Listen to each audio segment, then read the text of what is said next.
안녕하세요, 연구원 여러분. 오늘은 25년 8월 11일 월요일 오전 시간입니다. 날씨는 약간 흐려있고 바람의 에너지가 아주 가볍게 일손을 도와주는 것이죠. 네, 땀을 싹싹 씻겨주는 그러한 아주 기분 좋은 바람의 에너지가 들어오고 있군요. 여러분 농지는 어떠신가 모르겠어요. 먼저 이 농지를 소개시켜 드리겠습니다. 이곳은 제가 처음에 농지를 이곳에서 연구를 시작하는 곳이에요. 매우 뜻깊은 토지인데 이곳이 꼭 300평입니다. 300평인데 이곳에서 지금 여태까지 말씀드린 그런 연구 결과를 말씀드릴 수 있는 초창기 그 토지죠. 그래서 이 토지는 아주 매우 뜻깊고 감사해요. 그런데 이게 좀 저희 그 레스토랑하고 좀 멀리 있어요. 그래서 좀 관리하는데 좀 부족은 있으나 그래도 이곳에서 밀과 그 들깨 이런 것을 굉장히 많이 수확을 하고 있으니까 오늘은 이 필지에서 연구원 여러분들과 제 이야기를 좀 말씀을 좀 드리겠습니다. 계속 연속해서 말씀드렸는데 지금 뭐 필지마다 이 화면을 보신 연구원 여러분들은 다 아시겠지만 지금 파릇파릇하게 고랑에 뭔가가 있어요. 그게 벼입니다. 벼. 그래서 내년도에는 이것을 활용한 농법을 아마 본격적으로다가 연구원 여러분들한테 전달을 해야 될 것 같아요. 너무나 편안하고 굉장히 쉬우면서도요. 그리고 유기물 확보도 굉장히 많이 할 수가 있고 병충해에서도 굉장히 압도적인 그런 것이니까 연구원 여러분들과 한번 내년도에는 이것을 더 적극적으로다가 공유할 것을 약속드리면서 오늘 일을 시작하겠습니다. 이곳 화면에 보이는 곳은 밀이죠. 우리나라 밀, 우리 밀, 고소밀이라는 그러한 품종을 재배를 해서 요 300평에서 제가 키로수는 달지를 않았습니다. 그런데 어저께 이 포대에다가 그 마른 것을 담아놓은 것을 세어보니까 20kg 분량으로다가 11개가 나왔어요. 굉장히 많은 수확 같아요. 그러니까는 연구원 여러분들도 참고해서 이런 농업에 관심이 있으시면 한번 시작해 볼 만도 할 것 같죠? 네. 오늘은 연속 보내드리고 있는 지식과 빛의 자연의 경고 그리고 한국 농업의 현실 네, 그 편을 계속 보내드리겠는데 오늘은 3부입니다. 세 번째 3부를 말씀드린다. 오늘의 주제는 병해충과 농약 의존의 악순환이라는 제목으로다가 말씀을 한번 드려보겠습니다. 예, 농부라면 병해충을 적으로 볼 것이 아니라 자연이 보내는 경고 신호로 봐야 한다는 이 말씀을 계속 드리죠, 제가. 예, 이거는 아주 정확한 자연의 경고입니다. 토양이 건강하고 생태계 균형이 맞으면 병해충은 폭발적으로다가 번식하지 않습니다. 병해충의 대량 발생은 토양, 기후, 작물 생리 중 하나 이상이 크게 무너졌다는 것을 의미합니다. 그러니까 토양과 기후, 작물, 그러한 생리 중에 어느 하나 것이라도 무너졌다 하면 이러한 발생이 많이 일어난다는 이런 말씀이에요. 예를 들어서 같은 밭에 같은 작물을 해마다 심는 연작은 토양 속 특정 영양분 불균형과 병원군 증가를 유발시키죠. 그래서 매우 이거는 조심스러워요. 그렇지만 이렇게 이모작을 하는 데에서는 그것을 뛰어넘습니다. 그러니까 그것도 참고하세요. 이때 나타나는 병해충은 단순한 피해자가 아니라 자연이 토양을 비우고 다시 회복시키려는 과정입니다. 이렇게 이해하시면 돼요. 그러나 우리는 이 회복 과정을 방해하며 더 많은 농약으로다가 그것을 덮어버리죠. 네, 이거 아주 우리가 농민이라 그러면 크게 반성할 대목이에요. 자, 두 번째, 농약 의존의 현황을 한번 들여다보겠습니다. 한국은 오랫동안 OECD 국가 중에서도 농약 사용량 상위권을 기록해 왔습니다. 놀라지 마세요. 사용량, 과거 2000년대 초반까지는 OECD 평균 약 7배에서 10배 수준을 사용했어요. 최근 다소 줄었지만 여전히 높은 편이죠. 농약 살포 방식은 하우스, 노지 모두에서 화학 합성 농약 사용이 절대적이고요. 뭐 천연 농약이지만 그것도 균과 충을 죽이는 것인데 연구원 여러분들 해보셨으면 알겠지만 골병듭니다. 네, 힘들어요. 농민의 인식을 한번 볼게요. 농약 사용에 대해서 2021년도에 이게 조사한 결과인데요. 응답 농민의 66%가 화학 농약 방제를 1차 선택지로다가 그냥 꼽아버립니다. 농약 선택의 이유는 기존에 쓰던 제품이라서가 그냥 30% 정도 농민들이 그렇게 대답을 했고요. 판매상, 네, 농약상에서 권유하는 그러한 그 사장님이 권하는 걸로다가 20%가 점유를 하고 있군요. 전문가 진단을 받아서 방제하는 경우는 아주 미미해요. 이 수치는 농약이 의료 처방처럼 정밀하게 쓰이는 것이 아니라 습관 그리고 편의에 의해서 사용된다는 것을 아주 면밀히 보여주고 있죠. 그래서 어떠한 작물이나 이런 것이 병반이나 이런 게 있을 때는 그것을 공공기관에 의뢰를 해서 토양 검사도 좀 해서 토양에 어떤 게 부족한지 이런 걸 조사해서 좀 의논을 해서 하게 되면 사용량이 굉장히 줄어들 텐데 농민 여러분들은 그냥 본인들이 너무 잘 아니까 그냥 막 사다가 그냥 막 그렇게 한다는 것이죠. 그냥 구전으로다가 그냥 한다는 소리입니다. 그것이 그냥 상식이 되어버렸고요. 예, 무서운 현실입니다. 네, 세 번째, 농약 의존의 악순환 구조를 한번 볼게요. 병충해 발생이 됐다 하면 그냥 농약 사용하죠. 그런 일시적인 효과를 볼 수 있어요. 그러나 병해충 일부 제거는 하지만 일시적으로다가 내성 개체 생존이 아주 엄청나게 강해지죠. 그래서 다음 세대에서 더 강한 개체가 증가해서 나오죠.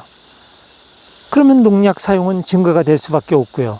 토양 그리고 환경 오염 그리고 천적의 감소 이런 걸로 인해서 병해충 재발은 더 극심해지니까 거기에 맞는 더 독한 농약이 필요로 한 것이고요. 이러한 구조는 마치 환자가 같은 항생제를 오래 써서 내성이 생기는 것과 같습니다. 결국 농민은 점점 비싸고 독성이 강한 농약을 사야 하고 환경 피해는 계속 누적된다는 것이죠. 예, 네 번째, 토양과 생태계의 피해를 한번 엿보겠습니다. 농약은 단순히 해충만 죽이는 것이 아니잖아요. 연구자 여러분들이 이런 대목을 아마 다 알고 계실 거예요. 그러나 그냥 어쩔 수 없이 사용한다 이거잖아요. 예, 우리 지식인들이라 그러면 이제는 좀 멈춰야 되지 않을까요? 다양한 토양 미생물과 곤충, 지렁이, 심지어 주변 작물까지 영향을 받는다는 것이죠. 토양 미생물 감소를 한번 보면 유익균과 병원균 모두를 무차별로 살해하는 행위예요. 토양 생태계의 복원력이 이로 인해서 확 떨어지죠. 엄청나게. 그리고 수질오염을 한번 볼게요. 농약 성분이 빗물에 섞여 하천, 지하수로 흘러갑니다. 이건 다 알고 있어요. 그러나 농약 이걸 어떻게 지금 하고 있죠? 이거 3, 4일이면 분해가 돼. 적어도 뭐 2주 안에는 다 분해가 돼서 아주 말끔하게 없어진대. 네, 믿으시나요? 네, 믿으면 할 수 없고요.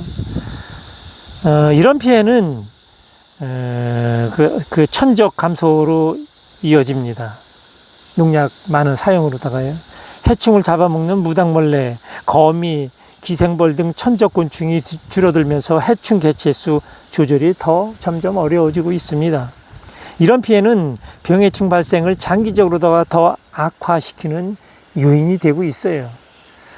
그러나 지금 이런 말씀을 드렸는데 이런다 하더라도 잠깐 몇 개월만 농약 사용을 안 해도 이 천적은 그대로 살아납니다. 이 자연의 보살핌이라는 것이죠. 이런 것도 한번 연구원 여러분들이 생각을 하시면서 농업에 임하시면 좋을 것 같아요. 예, 5번째, 해외의 전환 사례를 한번 엿보게요. 우리나라도 있기는 하지만요, 좀 적어서 해외 사례를 먼저 말씀드리고 우리나라 사례로 말씀드릴게요. 해외에서는 이미 농약 의존에서 벗어나려는 다양한 시도가 진행되고 있고요. 강압도 좀 있어요. 해외에서는 법으로다가 제재한 게 굉장히 조금 세게 해요. 근데 우리나라는 조금 그런 거는 좀 없고요. 그래서 네덜란드의 예를 보면 하우스 재배에서 생물학적 방제, 천적 곤충, 해충, 기피식물 이런 것들을 표준화를 해서 진행을 하고 있어요. 아, 참 재미있겠죠?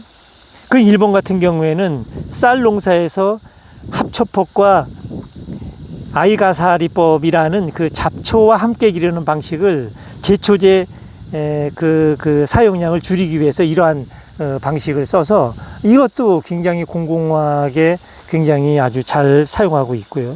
인도 같은 경우에는 제로 농약 채소라는 게 있어요. 그리고 마을 프로젝트를 통해서 지역 주민이 직접 퇴비와 미생물 재질을 만들어서 사용하는 것을 정부에서 권해주고 있고 지원도 해주고 있고요. 그래서 이들은 단순히 농약을 줄이는 것이 아니라 토양작물 해충의 상호관계를 이해하고 조율하는 방식으로다가 농사를 운영한다는 것입니다. 통합 해충 관리의 핵심을 한번 엿볼게요. 통합 해충 관리라는 IPM이라는 그러한 용어가 있어요. 병해충을 없애는 것보다 관리하는 것, 그런 것에 초점을 두는 그러한 관리법이에요. 핵심 단계는 다음과 같아요. 예찰을 합니다. 병해충 발생 여부를 조기에 확인하고요. 경제적 피해 수준 설정을 해서 방제를 하지 않아도 되는 수준인지 판단을 합니다. 아, 이거는 꼭 방제를 해야 되겠다, 안 하겠다, 이런 전문기관에서 설정을 해서 무방비하게 막 함부로 안 한다는 것이죠. 그리고 비화학적 방제를 우선시하고 있어요. 천적이나 포획하는 것, 환경 조절, 이런 걸로다가 정부에서 적극적으로다가 그 IPM 그 제도를 사용한다고 이렇게 지금 지금 나와 있고요. 그리고 지금 화학농약 최후의 수단이라는 그 문구인데 이것은 지금 굉장히 중요해요. 내성 관리나 살포 시기를 최적화하고 그렇게 하는 것을 화학농약 최후의 수단. 그러니까 화학농약을 그냥 영양제를 듬뿍 뿌리고 농사를 짓는 게 아니라 그 토지를 면밀하게 검사를 해서 이 토지에는 정확하게 질소, 인산, 가리 등 이런 게 얼마만큼 필요한지에 대한 거를 조사를 한 다음에 토양 검사를 한 후에 농사를 한다는 것이죠. 대한민국의 농민들이 이런 거 하나요? 네, 물론 저는 합니다. 그 외에도 많은 농민들이 하고 있어요. 그런데 너무 작다는 것이죠. 대한민국 정부의 전부 그 농민들이 이런 거를 한번 실행했으면 좋을 것 같아서 이렇게 강하게 말씀을 드립니다. 예, 또 한국에서도 일부 과수 농가와 채소 재배지에서 이러한 제도를 도입해서 IPM 제도요. 그 성공한 사례가 있어요. 예를 들면 경북의 한 사과 농장은 페로몬 트랩과 천적 사용만으로 5년 동안 했는데 병충해 피해를 60%나 줄였다는 이러한 결과도 지금 현재 나오고 있어요. 아주 희망적이죠. 예. 7번째, 기술의 보조 역할을 한번 엿볼게요. 최근에는 그 기술이 이 지금 소개한 IPM과 결합하면서 효과를 굉장히 많이 높이고 있어요. AI로다가 영상 진단을 합니다. 네, 그래서 스마트폰 카메라로 작물 이미지를 촬영하면 병충의 종류와 그 심각도를 분석해서 그 드론으로다가 이제 그 필요한 지역에만 농약 살포를 하고 사용량을 이렇게 한다 보면은 뭐 지금 현재 농약의 30에서 50% 정도 줄일 수 있다, 이러한 그 조사도 지금 나와 있어요. 그리고 온도, 습도, 토양 수분, 해충 밀도를 실시간 그 모니터링 하고요. 예, 그러나 기술은 이거는 도구일 뿐이죠. 그래도 이거는 굉장히 필요로 한 거예요. 이런 것으로 인해서 우리 이 유기농이나 그 환경농업도 발전이 되는 것이니까요. 그 드론에다가 꼭 그런 농약을 실어야 됩니까? 미생물 제제를 실을 수도 있잖아요. 네. 이렇게 활용을 하면 된다는 거예요. 그래서 이런 것은 도구일 뿐 근본적인 생태계 회복이라는 것은 해야 된다는 것이죠. 예. 그게 무엇일까요? 여태까지 제가 말씀드린 것 유기물이에요. 토지의 유기물을 확보하는 게 굉장히 중요합니다. 다음에 이러한 농업에 대한 전 세계적인 그 유기물 확보로 인한 농사에 대한 것을 제가 또 한번 소개를 한번 해드릴게요. 그래서 생태계 회복을 이렇게 해야지 그렇게 안 하면 완전한 해결은 어렵습니다. 그래서 농약 제로로다가 가야 되는데 어떤 농약을 쓰면 잘 들어. 물론 잘 들으니까 좋기는 하겠지만 그 행위를 계속 한다는 것은 우리 지식인 농부들이 조금 좀 껄끄러움하지 않나요? 네, 그래서 이렇게 말씀드려요. 그래서 제가 이제 지금까지 말씀드린 것을 한번 결론을 지어서 한번 말씀드려 보겠습니다. 이렇게 의존하는 것, 농약에 의존하지 않고 비료에 의존하지 않고 그냥 자연에서 우리는 그 자립을 해야 된다는 이러한 뜻으로다가 제가 결론을 내려봤습니다. 농약 의존의 악순환을 끊는 길은 세 가지입니다. 토양 건강 회복, 작물 다양성을 확대, 세 번째 농민 교육을 강화해야 된다는 것이에요. 지금도 교육이 있지만 이런 거 말고요. 다른 교육으로다가요. 첫 번째 토양 건강 회복은 고온, 발효, 퇴비, 그리고 녹비작물. 그래서 유기물 투입으로다가 미생물 다양성을 복원해야 한다는 것이죠. 이렇게 해서 토양 건강 회복을 해야 한다는 것이고요. 작물 다양성을 확대해야 된다는 것은 단작, 한 가지 작물 대신 혼작, 지금처럼 화면에 보세요. 이게 지금 두 가지 작물이 자라고 있잖아요. 그래서 윤작이나 혼작으로 병해충 확산을 억제한다는 것이죠. 그리고 농민 교육 강화를 보면 병해충 예찰이나 IPM 원리, 그 대체 방법, 방제법과 그러한 것을 교육시킨다는 것. 그리고 최고 중요한 내용이 있어요. 농민 교육 중에 최고 핵심으로다가 제가 말씀드린다 하면 병해충은 적이 아니라 농부에게 토양과 생태계를 점검하라는 자연의 시험지다. 저는 이렇게 말씀드리고 싶습니다.